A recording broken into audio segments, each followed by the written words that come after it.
Hello everyone, welcome to my channel. Let's learn with DA.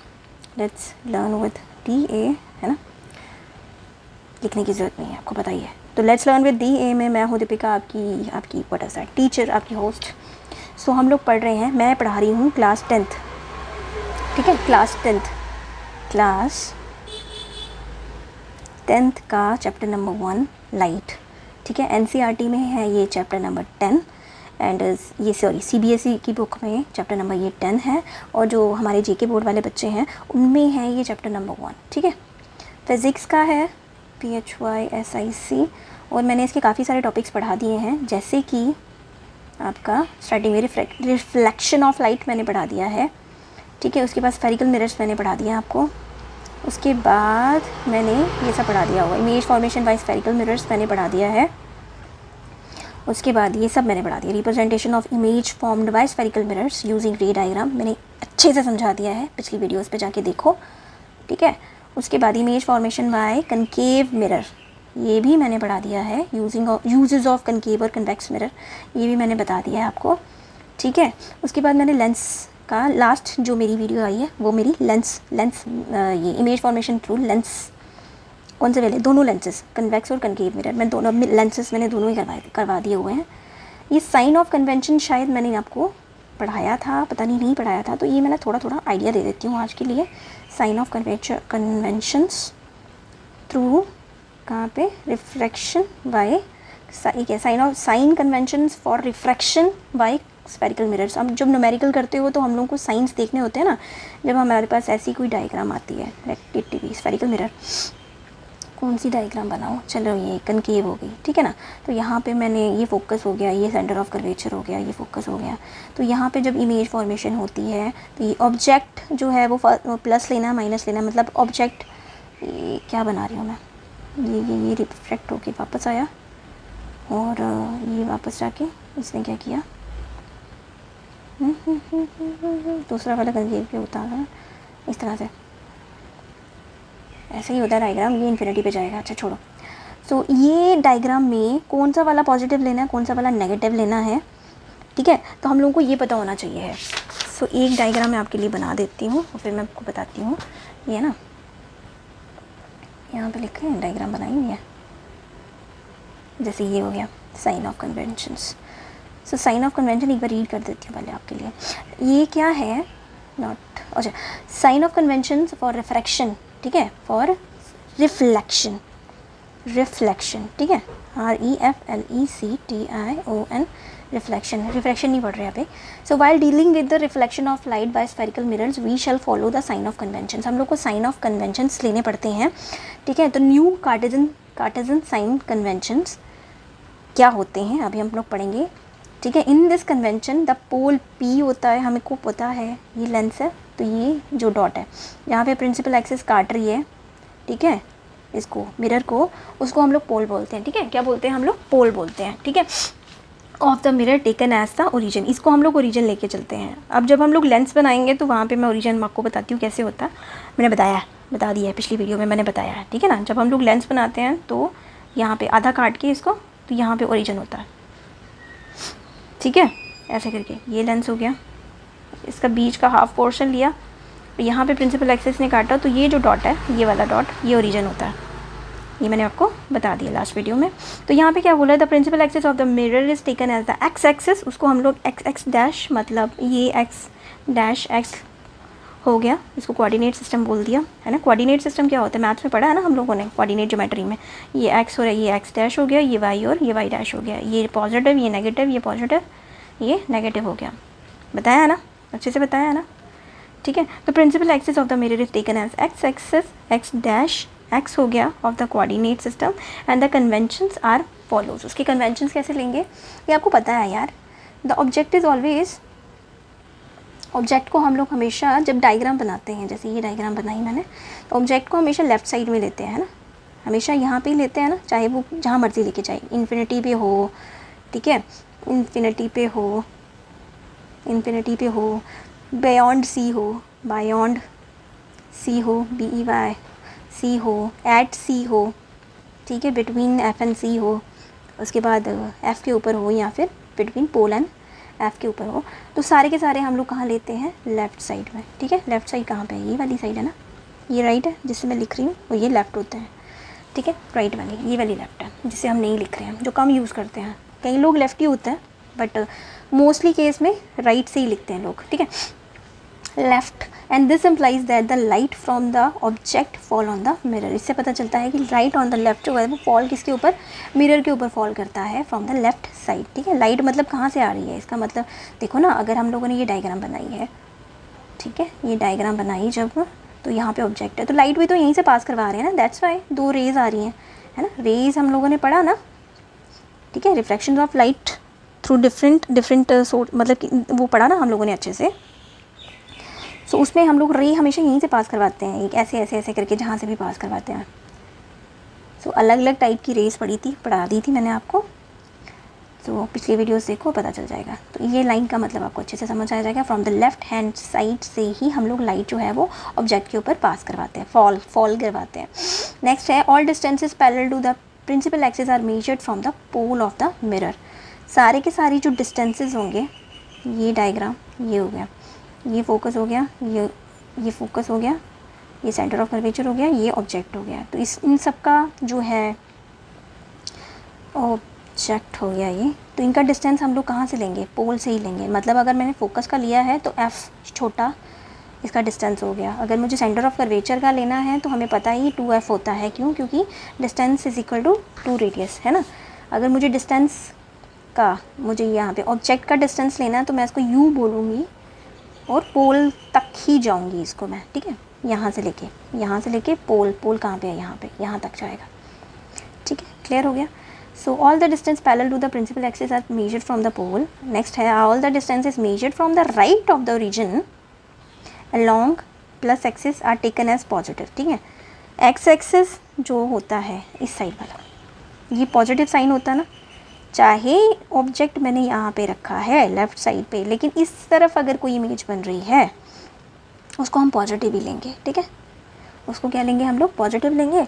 और यहाँ पे minus वाली साइड है, तो इस तरफ जो भी बनेगा, जैसे ऑब्जेक्ट का डिस्टेंस ले रहे हैं, फोकस डिस्टेंस ले रहे हैं, तो उसको भी हम लोग क्या लेंगे, उसको हम लोग नेगेटिव लेंगे, ठीक है। लेफ़्ट साइड वाले नेगेटिव, राइट साइड वाले पॉजिटिव।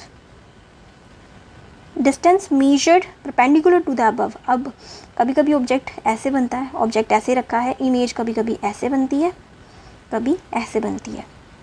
तो यही बोला, distance measured from the perpendicular to and above of the principal axis, उसको वाई, मतलब ऊपर वाला वाई एक्सिस प्लस में होता है ना, तो जो परपेंडिकुलर होगा ऊपर वाली साइड में, अबव वाली साइड में, उसको हम लोग पॉजिटिव लेंगे। और अगर इमेज नीचे की तरफ बनी है तो उसको हम लोग नेगेटिव लेंगे, ठीक है। ये डिस्टेंस नीचे वाली लाइन में, distance measure perpendicular to below the principal axis minus by along the negative, taken as a negative, ठीक है। साइन ऑफ कन्वेंशन होपफुली आपको समझ आ गया होगा, ठीक है। So new Cartesian sign convention describe अब इट्स इलिस्ट्रेटेड इन द, क्या है फिगर, यहाँ पे ये डायग्राम में दिया हुआ सब कुछ, ये वाली डायग्राम देखो। तो ये मैंने समझा दिया हुआ है, मैं क्यों समझा रही हूँ बार बार, आई थिंक मैंने समझा दिया है। देखो डायरेक्शन, इंसिडेंट रे इस तरफ आ रही है, तो ये ऊपर वाला पॉजिटिव, नीचे वाले नेगेटिव। इस तरफ वाले लेफ़्ट वाले नेगेटिव, राइट वाले पॉजिटिव। चलो इस पर ज़्यादा टाइम वेस्ट नहीं करता है। तो ये क्या, मिरर फार्मूला क्या था, मिरर फार्मूला कह रहा है कि 1 by image distance plus 1 by object distance is equal to 1 upon focus के बराबर है, ठीक है। ये याद रख लो, इसको मैं एक्सप्लेन क्या करूँ, रीड कर लो इसको खुद ही। मैग्नीफिकेशन का फार्मूला क्या बोल रहा है हमें, magnification M is equal to क्या है, height of the image, height of the image है तो इमेज को एच डैश ले लो, और हाइट ऑफ द ऑब्जेक्ट को एच ले लो, ठीक है, ओके। और magnification is also related to the object, तो डिस्टेंस के रिलेटेड भी लेंगे। तो हम लोग एक काम करेंगे, एच डैश क्या है, हाइट ऑफ द इमेज है ना, तो इसको नेगेटिव में लेके चलेंगे, height of the image is equal to minus V upon U के बराबर भी आ जाएगा। यू क्या है, हाइट ऑफ द ऑब्जेक्ट, ठीक है। तो ये फॉर्मूले हैं छोटे छोटे, ये ज़रा याद रखेंगे आप लोग, ये न्यूमेरिकल्स में काम आएंगे। सो ये मैंने कराया, आपको नहीं करवाया, नहीं करवाया, प्लीज़ कमेंट करके बताना अगर नहीं करवाए हैं तो, मैं पिछली वीडियोस में नहीं चेक करने वाली हूँ, और मैं करा ही दूँगी। अब नेक्स्ट टॉपिक जो आज के लिए मैं जो सारा का सारा हमारा काम है वो रिफ्लेक्शन है। मैं एक्चुअली रिफ्लेक्शन पढ़ाने वाली थी, रिफ्लेक्शन क्या होता है मैं वो पढ़ाने वाली थी आपको। तो ये सब नहीं पढ़ाऊँगी मैं इतना सारा, ये खुद रीड करते रहो बैठ के। रिफ्रैक्शन में क्या है पढ़ाने के लायक हमारे पास? रिफ्रैक्शन क्या होता है मैं पिक्चर से समझाती हूँ आपको, ठीक है। सो गाइज़ हम लोग पढ़ रहे हैं रिफ्रैक्शन ऑफ लाइट, ठीक है। तो रिफ्लेक्शन ऑफ लाइट क्या है, एक छोटी सी डेफिनेशन यहाँ पे देख लो, फिर मैं आपको बुक बताती हूँ। तो रिफ्लेक्शन ऑफ लाइट क्या, रिफ्रैक्शन, ठीक है। रिफ्रैक्शन ऑफ लाइट क्या होती है? ये होता है बेंडिंग ऑफ लाइट, ठीक है। रिफ्लेक्शन ऑफ लाइट क्या होती है? ये अगर ग्लास स्लैब है, ओके, तो यहाँ से अगर लाइट इंसिडेंट रे पड़ी और ये रहा नॉर्मल, ठीक है। नॉर्मल जब इसके ऊपर पड़ा तो ये लाइट बेंड हो गई, इसको सीधा जाना चाहिए था बट ये सीधी नहीं गई, ठीक है। सीधी हो जाने की जगह ये नॉर्मल की तरफ थोड़ी सी बेंड हो गई, ठीक है। ये नॉर्मल है, ठीक है। अभी मैं डायग्राम दिखाऊंगी। सो ये नॉर्मल की तरफ थोड़ी सी बेंड हो गई, तो इसी को बोलते हैं रिफ्रैक्शन, ठीक है। तो इसको बोला जाता है रिफ्रैक्शन। अब क्या करूँ, मेरा बैकग्राउंड म्यूज़िक चलता रहता है, ठीक है ना, कोई ना कोई आता ही रहता है। चलो, सो माइक पहना है आपको, मेरी आवाज़ अच्छे से आएगी, don't worry. So it happens with the sound. अच्छा, बेंडिंग कहाँ होती है? ये कुछ ज़्यादा ही हो गया। ये एक मोहल्ले के दूसरे मोहल्ले में आते हैं ना, तो दूसरे वाले आने नहीं देते, तो उस वजह से स्टार्ट हो जाते हैं कहीं पे भी। ओके, तो ये जो है बेंडिंग ऑफ लाइट कहाँ होती है? Sound. It happen with the sound. Sound भी वेव की फॉर्म में होती है, वाटर, ठीक है, एंड अदर वेव्स की फॉर्म में होती है। एज इट इज़ पास, मैं जल्दी जल्दी पढ़ा रही हूँ, फिर आगे मैं चलती हूँ। It passes from one transparent substance into another substance. सिर्फ इसको रीड कर लो, फिर मैं आपको डायग्राम दिखाती हूँ। This bending of refraction makes it possible for us to have lenses, ठीक है। मतलब लेंसेज पढ़ा ना मैंने कल वाली वीडियो पर, मतलब लास्ट वाली वीडियो में मैंने आपको लेंसेज पढ़ाया और इमेज फॉर्मेशन थ्रू लेंसेज पढ़ाया ना। ये जो है हमारा रिफ्रैक्शन, ये हमें बेंडिंग ऑफ लाइट कहाँ से करवाती है? ये पॉसिबल कराती है। लेंसेज में भी जो बेंडिंग ऑफ लाइट हुई थी ना, तो ये कैसे हुई थी? ये रिफ्रैक्शन हुई थी। रिफ्रैक्शन की वजह से लेंसेज में बेंडिंग होती है, ठीक है नहीं।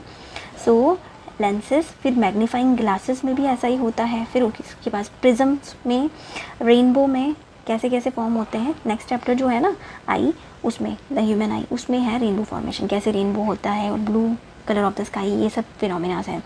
Even are I depend upon the bending of light, ठीक है। हमारी आँखें जो हैं, हमारी आँखें जहाँ पे हमारी आँखों का जो लेंस है, ठीक है, उसमें भी बेंडिंग ऑफ लाइट होती है, तभी तो हम लोगों को पास की और दूर की इमेज दिखती है अलग अलग विजन के ऊपर। तो वो तो मैं करवाऊँगी, ये चैप्टर आज मैं ख़त्म कर दूँगी, ठीक है ना। बहुत धमका लिया, आज ही ख़त्म कर देंगे इसको, ठीक है। तो चलो, फिर पता चल गया ना रिफ्लेक्शन क्या होती है, बेंडिंग ऑफ लाइट। तो फिर अगली डायग्राम पे चलते हैं। डायग्राम, ये रहा डायग्राम, ये स्नेल लॉ, ये रहा डायग्राम, ठीक है जी। सो ये आपका डायग्राम आ गया। तो यहाँ पे आपको डायग्राम दिख रही है रिफ्रैक्शन की, ठीक है। पहले तो अब ये देखो, ये देखो, ये देखो, ठीक है। ये देखो, ये आपने ग्लास ऑफ वाटर पकड़ा, ग्लास वाटर पकड़ा है ना, और ग्लास वाटर में हमने पेंसिल डाली। पेंसिल क्या कर रही है? बेंड हो गई। पेंसिल को जाना चाहिए था ऐसे, सीधा जाना चाहिए था, बट लेकिन ये जा रही है ऐसे। ऐसे क्यों जा रही है? क्यों जा रही है बताओ? क्योंकि यहाँ पे बेंडिंग हो रही है। ऐसे क्यों जा रही है? ऐसे जानी चाहिए थी, लेकिन ये ऐसे जा रही है। क्यों? क्योंकि यहाँ पे बेंडिंग हो रही है। अरे हमें दिख रहा है लाइट के अकॉर्डिंग बेंडिंग हो रही है, सच में पेंसिल रेडी नहीं हो रही है लाइट की वजह से, ठीक है। एक मीडियम से दूसरी मीडियम में जब कोई चीज़ हम लोग डालते हैं या रे जाती है या कोई भी सॉलिड मटेरियल हम लोग डालते हैं, वो हमें ऊपर से टेढ़ा दिखता है, ठीक है। एक्सपेरिमेंटेशन के लिए ये सॉलिड मटेरियल आ गया। वैसे ही इंसिडेंट रे जब भी फॉल करती है किसी एक सबस्टेंस से दूसरे सबस्टेंस की तरफ, मतलब एक मीडियम से दूसरी मीडियम की तरफ, ठीक है, वो क्या कर जाती है? वो नॉर्मल, ये जो है नॉर्मल हमारा 90 डिग्री परपेंडिकुलर टू द ये बेस, ये जो है सरफेस, उसकी तरफ क्या कर जाती है? बेंड कर जाती है। क्लियर हो गया? हो गया क्लियर? ठीक है। सो स्नेल लॉ मैं आगे पढ़ाती हूँ आपको, ओके। ये डायग्राम अच्छे से देख लो। तो ये है आपका लॉज ऑफ रिफ्लेक्शन। क्या है ये? क्या है ये? Laws of reflection. क्या है? Laws of reflection. ठीक है, लॉज ऑफ रिफ्लेक्शन। तो लॉज ऑफ रिफ्लेक्शन क्या बोलते हैं? बोलते हैं, ये बोलता है first, the incident ray, reflected ray and the normal to the interface of the two transparent media at a point of incident are all lies on the same plane. मतलब ये रिफ्रैक्शन है, ये रिफ्रैक्शन हुई, ये normal है और ये bending हुई, मतलब ये इंसिडेंट और ये रिफ्रैक्शन, ये सारे के सारे एक ही पॉइंट के ऊपर है ना, और एक ही लाइन के ऊपर है। तो यही बोला, ये इंसिडेंट हो गई, ठीक है, ये इंसिडेंस होगी, ये रिफ्रैक्टेड होगी और ये नॉर्मल हो गया। ये सारे के सारे क्या कर रहे हैं? Interface of the two transparent, ये दो ट्रांसपेरेंट मीडियम के इंटरफेस के ऊपर at the point of incidence all lies on the same plane, वो सारे के सारे सेम प्लेन पे आ रहे हैं। सेकेंड वाला क्या बोल रहा है? सेकेंड वाला बोल रहा है कि the ratio of sine of, अभी मैंने स्नेल लॉ कराया ना, ये वही बोल रहा है, the ratio of sine of angle to the sign of angle of refraction is constant. अभी बोला मैंने, अभी बताया, for the light of the given colour and for the given pair of media. This law is known as Snell's law of reflection बोला जाता है। इसका मतलब है 0 is greater than I is greater than 90। ठीक है, ठीक है, I जो है वो 90 से छोटा होगा, 0 से बड़ा होगा। I जो है वो 90 से छोटा होगा और 0 से बड़ा होगा। तो ये फॉर्मूला आपका आ गया, sine I upon sine R is equal to constant, मैंने अभी बताया ना आपको, ये वही है। ठीक है, this constant value is called refractive index of the second media with respect to the first. मतलब क्या बोला उसने? द कांस्टेंट वैल्यू क्या है? Refractive index is called refractive index, अभी बढ़ाया मैंने आपको। ठीक है, जिसका second medium with respect to the first, second medium with respect to the first. Let us study about the refractive index के बारे में भी थोड़ा सा पढ़ लेते हैं, क्या होता है रिफ्रैक्टिव इंडेक्स। ये रहा, ठीक है, ये रहा रिफ्रैक्टिव इंडेक्स, को थोड़ा सा छोटा कर लूँ मैं। सो ये रहा, मैं पूरा नहीं पढ़ाना, ये है टॉपिक का नाम है रिफ्रैक्टिव इंडेक्स। रीडिंग खुद करो, सॉरी इतना टाइम नहीं है मेरे पास रीडिंग कराने का।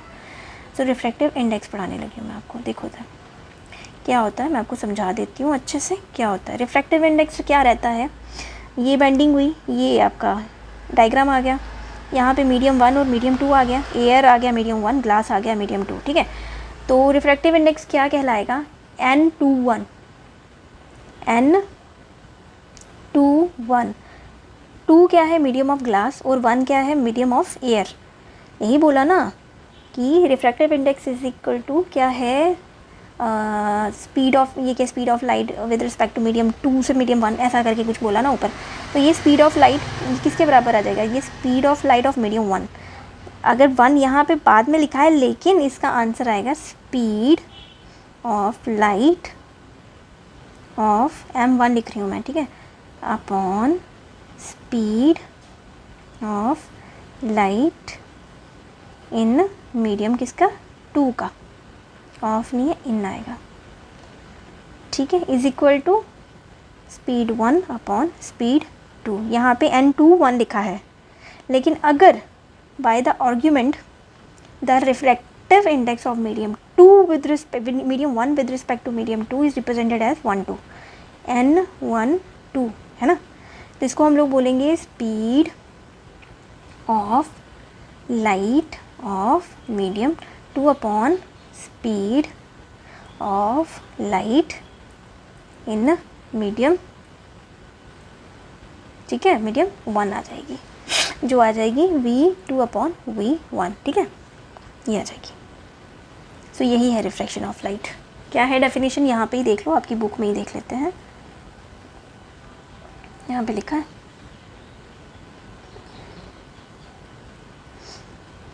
यहाँ पे छोटी सी डेफिनेशन अगर आपको, अच्छा, स्पीड ऑफ लाइट कितनी होती है याद रखना।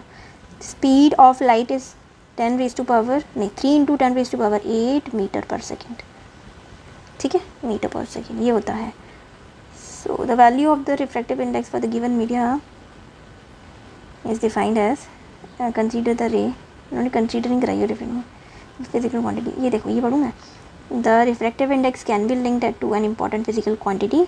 ठीक है, the relative speed of the propagation of light in different medias. It turns out that the light propagate from different speeds in different media. हमें पता है कि लाइट जो है वो प्रोपोगेट करती है डिफरेंट स्पीड से डिफरेंट मीडिया। देखो ना, डेंसिटी के ऊपर डिपेंड करता है ना, लाइट का रिफ्लेक्शन, ठीक है। अगर एयर से पास कराएगी तो वो ज़्यादा फास्ट होगी, अगर थोड़ा डेंसर एरिया पानी हो गया तो पानी से थोड़ा डिफरेंट वे में जाएगी। फिर उसके बाद कैरोसिन है, कैरोसिन भी लिक्विड है, वहाँ से पास करेगी तो वो डिफरेंट वे में जाएगी। स्पीड ऑफ लाइट वेरीज करती है ना फिजिकल क्वांटिटीज़, है ना, यही बोला ना उसने, refractive index can be link to an important physical quantity. The relative speeds of the propagation of light in different medias, different media, जितने मर्जी मीडिया क्या हो गया अभी बोला ना मैंने, एयर, वाटर, डायमंड, सफ़ायर, ये सब मीडियाज़ हैं अलग अलग। ग्लास, शीशा, मिरर, मिरर नहीं ग्लास जो आर पार हो जाए वैसी चीज़ें बोला मैंने, मिरर नहीं बोला मैंने, वो रिफ्लेक्ट करती है। सो लाइट टर्न्स ट्रैवल क्या turns fast in the vacuum, light जो है वो वैक्यूम में, मतलब कुछ भी नहीं होगा वहाँ पे अच्छे से पास करेगी ना। उसके बाद उसकी स्पीड रहती है 3 raise to power 10 raise to power 8 3 × 10 raise to power 8 metre पर second, and the speed of air is only marginal less. Air में पार्टिकल्स कम होते हैं, है ना। इन द वैक्यूम ये ज़्यादा हो जाती है, फिर इट रिड्यूस, अच्छा ये रिड्यूस हो जाती है ग्लास एंड वाटर में, स्पीड कम हो जाती है, ठीक है। The value of the reflective index of the given pair of the media depend upon the speed of light in 2 medias.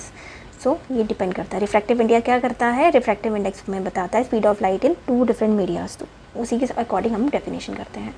Consider the 2 raise travelling करता है, तो अगर हम लोगों ने डेफिनेशन के अकॉर्डिंग अगर हम लोगों ने रिफ्लेक्टिव इंडेक्स बताया तो रिफ्लेक्टिव इंडेक्स वही है, ठीक।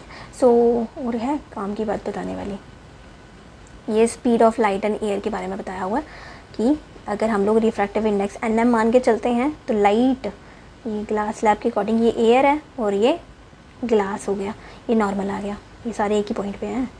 तो speed of light in air upon speed of light in the medium, ठीक है, C/V आ गया। तो द एब्सोल्यूट रिफ्लेक्टिव इंडेक्स, जो एब्सोल्यूट रिफ्लेक्टिव इंडेक्स है of the medium is simply called the reflective index, and the reflective index of the media several medium is given in the table, जो नीचे दिया हुआ table का। पानी का reflective index कितना है 1.33, ये देखो ये आपकी बुक में दिया हुआ है, ये लर्न कर लेना, ठीक है, ये लर्न कर लो। मटेरियल मीडियम एयर कितना है, ठीक है, आइस का कितना है 1.31, एयर का कितना है 1.0003, आइस का है 1.31, वाटर का है 1.33, अल्कोहल 1.36, कैरोसिन 1.44। फर्स्ट क्वार्टाज ग्लास की तरह होता है, ठीक है, चश्मे भी बनते हैं इससे, ये होता है 1.646। टर्पाइन ऑयल, टर्पिनेट ऑयल, टर्पाइन ऑयल जो लकड़ी के पेंट के बीच में डालते हैं, 1.47। बेंजीन है 1.50, क्राउन ग्लास 1.52, ठीक है। कनाडा बेल्सम होगा, ये कोई ट्रांसपेरेंट चीज़ होगी जिसको बनाया हुआ है, बतीरीजे से बनती है, तो 1.53 हो गया। Rock salt 1.54, carbon disulphide 1.63, then spent glass 1.65, ruby 1.71, sapphire पन्ना 1.77, एंड डायमंड का सबसे ज़्यादा 2.42, ये पेपर में आ सकता है कभी। और कुछ है लेंसेज की, ये मैंने करा दिया, रिफ्रैक्शन बाय स्फेरिकल लेंसेज मैंने करा दिया हुआ है, ठीक है, ये मैंने अच्छे से करा दिया आपको, ये मैंने करा दिया, ये मैंने पिछली वीडियो में आपको करा दिया था, ये नहीं कराया था मैंने आपको, है ना। तो ये पिछली जो मैंने वीडियो बनाई थी मिरर की image formation while in lenses using रे डायग्राम, मिरर वाली कराई थी ना, ये सेम वैसे ही है। इसमें बस 2 फोकस, लेंसेज में 2 फोकस और 2 रेडियस होते हैं, ठीक है, ये मैंने अच्छे से करवा दिया था आपको डायग्राम बना के। इसमें 2 रेडियस और 2 फोकस होते हैं, ठीक है, क्योंकि इनकी 2 साइडेड कर्व होती हैं, सो दैट्स वाई 2 रेडियस और 2 यहाँ पे भी, क्योंकि ये अगर ये सर्कल यहाँ पे कंप्लीट होता है तो ये सर्कल यहाँ पे भी कंप्लीट होता है, तो इसका भी कुछ रेडियस होगा, इसका भी होगा। और रेडियस हमें पता है सेंटर ऑफ कर्वेचर होता है, और सेंटर ऑफ कर्वेचर और इसका पोल का आधा क्या होता है फोकस होता है, और इसका भी फोकस, ये आ गया फोकस। बट पॉइंट इज़ यहाँ पे ये लेंस कॉमन आ रहा है, तो इसलिए हम लोग ये कॉर्ड बनाएंगे बीच में और उसको हम ओरिजिन लेके चलते हैं, ठीक है। तो ये मैंने डायग्राम आपको बना दी थी मैंने अच्छे से। So image formation in the lens using रे डायग्राम, ये सेम ही है जैसे मैंने मिरर्स की करवाई थी ना, ये भी सेम ही है, ठीक है। ये देखो फर्स्ट वाली में क्या कर रहा है, लेंस जो है वो क्या करता है, ये जो है ऊपर वाली जो पैरेलल रे होती है वो हमेशा बेंड करती है दूसरे वाले फोकस के ऊपर, ठीक है।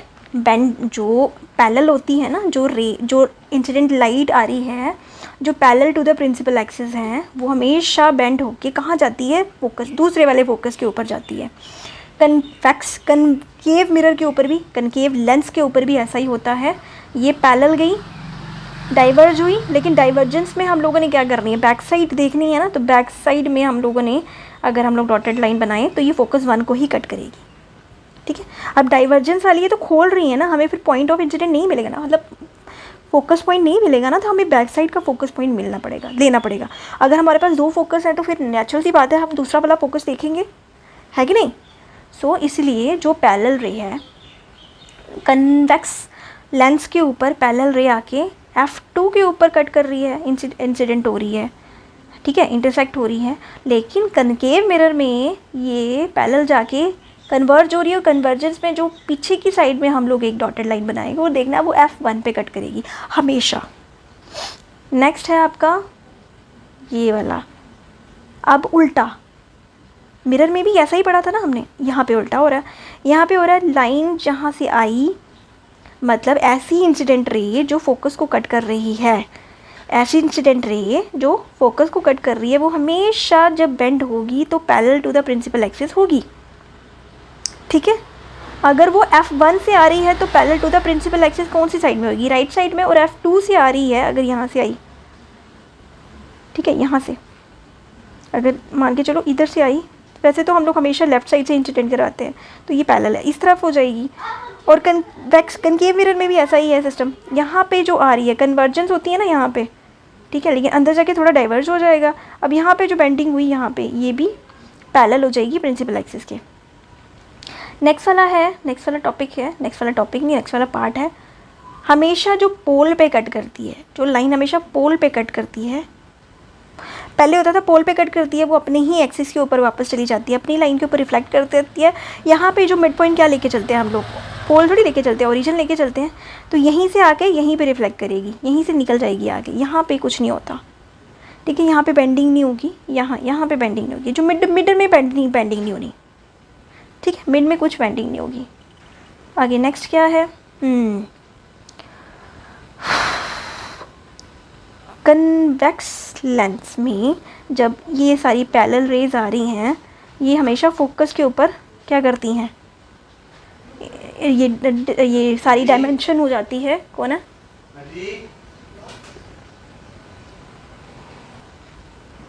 बाकी ये सब डायग्राम मैंने आपको करा दी हुई हैं, ठीक है, ये सब डायग्राम्स मैंने आपको करा दी हैं। और साइन ऑफ कन्वेंशन इसका वैसा ही है जैसा मिरर का किराया मैंने अभी, और ये लेंस फार्मूला इसका, बस यहाँ पे लेंस फार्मूले में थोड़ा सा डिफरेंस है। लेंस फार्मूला इसका क्या बोलता है कि 1 इमेज डिस्टेंस इमेज, मतलब image distance of image minus 1 object distance of object is equal to 1 focus हो जाएगा, ठीक है, ये आ जाएगा इसका। क्लियर हो गया। सो फिर से बता रही हूँ, 1 डिस्टेंस ऑफ इमेज, डिस्टेंस इसको बोलते हैं -1 ऑब्जेक्ट डिस्टेंस, ये v है और ये u है, u is equal to 1 focal length, ठीक है, फोकल लेंथ इसको बोलते हैं। और क्या है, मैग्नीफिकेशन, उसमें माइनस लगता था, इसमें माइनस नहीं लगता, इसका है m is equal to h-h, ये सेम है, बट जब हम लोग ऑब्जेक्ट डिस्टेंस प्रोवाइड करते हैं इसको माइनस में नहीं लिखते, इसको हम लोग प्लस में लिखते हैं, v/u, ठीक है, u, okay, m is equal to h-h is equal to v/u। Clear हो गया। बाकी न्यूमेरिकल, कुछ न्यूमेरिकल हैं तो आप मुझे कमेंट करके बोलोगे, रिक्वेस्ट करोगे कि मैम न्यूमेरिकल करा दो, तो मैं करा दूँगी, ठीक है। इसके 4 न्यूमेरिकल हैं, 4-5 न्यूमेरिकल हैं, और बाकी बुक में है, मतलब एक्सरसाइज के नहीं, ये एग्जाम्पल वाले करा दूँगी मैं, ठीक है। और पावर ऑफ द लेंस क्या होती है, power of the lens is equal to 1/p, power of lens, उसको हम लोग डायोप्टर DIOPTER डायोप्टर में कंसीडर करते हैं, इज इक्वल टू 1 फोकस होती है, मतलब अगर 1 फोकस, अगर फोकल लेंथ आपको दी हुई है तो पावर निकल जाएगी आपकी, ठीक है।